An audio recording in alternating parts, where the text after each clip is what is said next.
Olá, meus irmãos, graça e paz seja convosco.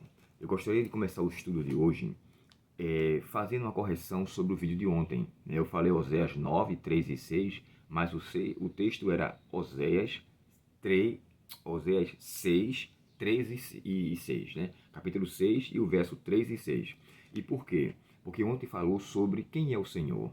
E aqui Deus fala nesse verso também de Oséias, como também fala no livro de Coríntios, Jeremias, né? Que Deus tem prazer em se tornar conhecido.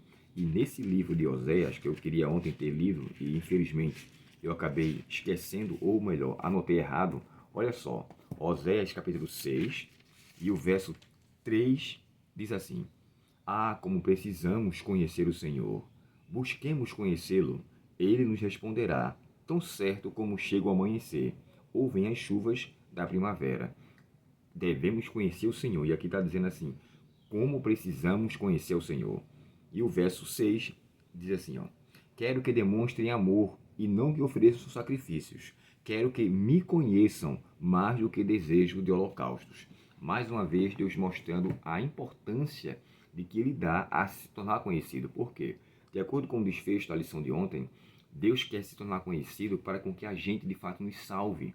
A Bíblia descreve, né? E a vida eterna é esta, ou seja, a garantia de vida eterna, de salvação, consiste em conhecer a Deus.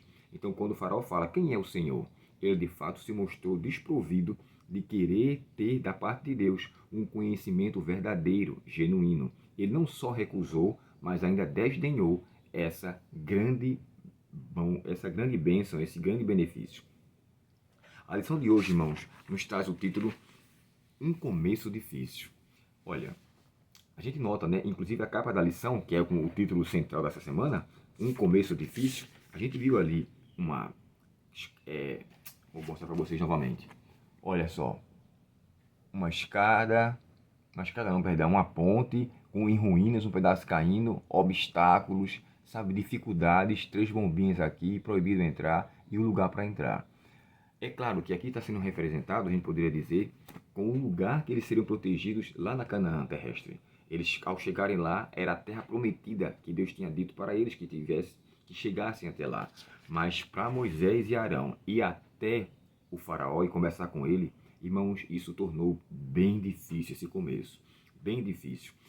O interessante é que Moisés falou com os anciãos, com os líderes, né, do povo de Israel, os capatazes, os que ficavam à frente dele para instruí-los sobre esse benefício, ou seja, o livramento de Deus. E Moisés faz ali, de acordo com Êxodo capítulo 5, capítulo 4, melhor dizendo, e o verso 29 a 31, ali fala que Moisés fez os milagres que Deus tinha mostrado. A vara em serpente, a mão leprosa, talvez a água, né, em sangue. Os sinais ele fez, especialmente, claro, esses 2 iniciais que eu falei, né? A vara em serpente e a mão leprosa. Ou seja, Deus dá a vida, Deus tira a vida, Deus é aquele que pode fazer todas as coisas. E o texto fala que eles ficaram animados. Mas quando Moisés vai até Faraó e conversa com ele, aí Faraó muda todo o cenário das expectativas dos hebreus.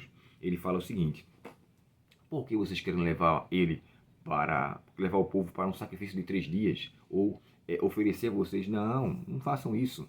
Eles estão dando ouvidos a vocês, e o que é pior, irmão, ele fala assim: vocês estão dando ouvidos à mentira. Ora, Moisés era o porta-voz de Deus. Ele era o representante de Deus. E dizer que aquilo era uma mentira, irmãos, aquilo ali foi uma ofensa muito grande diante de Deus.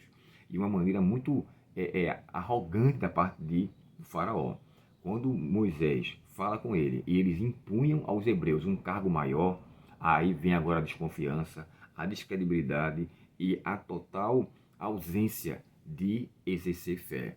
Era nessa hora, irmãos, que eles deveriam acreditar. Se Deus disse que vai nos livrar, Ele vai nos livrar. Pode estar difícil, a situação está ficando cada vez mais preocupante, mas eu não vou desconfiar do que Ele disse. Se Ele vai me libertar, Ele vai nos libertar, Ele vai nos libertar. Se tivermos de sofrer mais um pouco, mas Ele vai nos libertar. Irmãos, o inimigo sempre coloca situações para colocar em dúvida a providência de Deus, mas continue vivendo pela fé. A Bíblia descreve, né? Sem fé é impossível agradar a Deus. E diante dessa situação, o próprio líder, Moisés, quando chegou para eles, e o próprio faraó impôs um cargo ainda maior, aí foi terrível.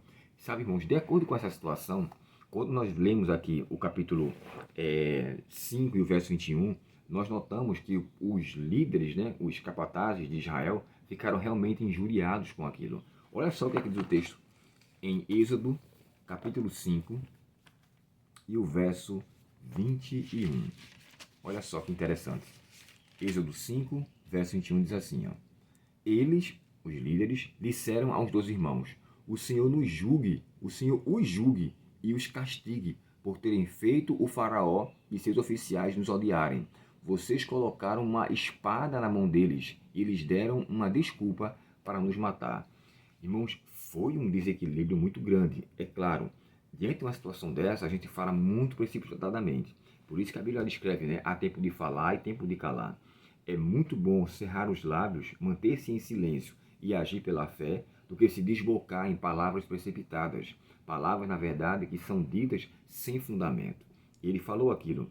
É bem provável, irmãos, de acordo com o comentário bíblico adventista, que aqueles homens eles sofreram tortura por conta de que os próprios hebreus não estavam agora produzindo o que deveria produzir. Antes eles recebiam palha para fazer tijolo. Agora eles têm que catar palha, procurar palha e ter o mesmo rendimento de tijolos diários que anteriormente. E por não fazerem isso, então os soldados, os líderes do Egito, no caso, os soldados de Faraó, iam até eles e bem provavelmente eles o açoitaram. Olha o que é que diz o comentário bíblico adventista sobre essa situação. Sem dúvida, os capatazes, o povo de Israel, haviam sofrido um castigo severo, provavelmente uma punição física que consistia em bater na sola dos pés com uma vara. Essa forma de punição, comum no Egito antigo, é extremamente dolorosa. E se a pessoa fizer isso com frequência, bater com a vara no solado dos pés com intensidade, leva a pessoa à morte. Então era um castigo severo. Provavelmente eles estavam sendo punidos pela ausência de produção do povo hebreu. E aí então eles ficaram totalmente injuriados, sabe? Mudança de transição nunca é fácil. Eles precisavam agora aprender que eles estavam mudando de uma situação para outra. Inicialmente, só que até então nada apareceu. E como não exerciam fé, eles ficaram em dúvidas e começaram a questionar se de fato Deus tinha falado com ele. E muito pelo contrário, disse que Deus os castigasse. Irmãos, eles estavam ali com um propósito divino de salvar o povo de Israel de lá, de tirar o povo de lá. Mas naquele momento, da angústia da sua situação, eles se desbocaram em falar mal da pessoa de Deus e o próprio representante deles, que era Moisés. Quando você estiver em aflição, em nome de Jesus, não fale bobagem, não comece a praguejar. Você pode argumentar: Senhor, por que está acontecendo isso?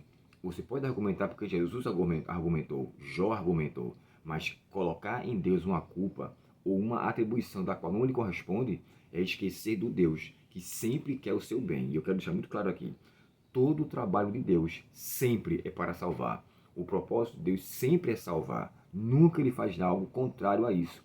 É tanto que o nome de Jesus significa o Senhor é salvação. Então ele veio fazer aquilo que ele é próprio, dar salvação. Que eu e você tenhamos o cuidado em não nos precipitar com palavras para não corrermos um risco de incredulidade, de falarmos contra o nosso próprio Deus e usar palavras das quais não nos condizem como cristãos e filhos de Deus. Vamos orar? Obrigado, querido Pai, pela tua bondade e por termos o prazer de conhecer um pouco mais sobre a grandeza do teu amor. Pai, tem misericórdia quando às vezes falamos precipitadamente. Dá-nos força dos céus e nos fortalece a fé. Concede neste dia a tua paz, suplicamos em nome de Jesus. Amém. Deus muito te abençoe, um ótimo dia e até o próximo estudo, se Deus quiser. Até logo.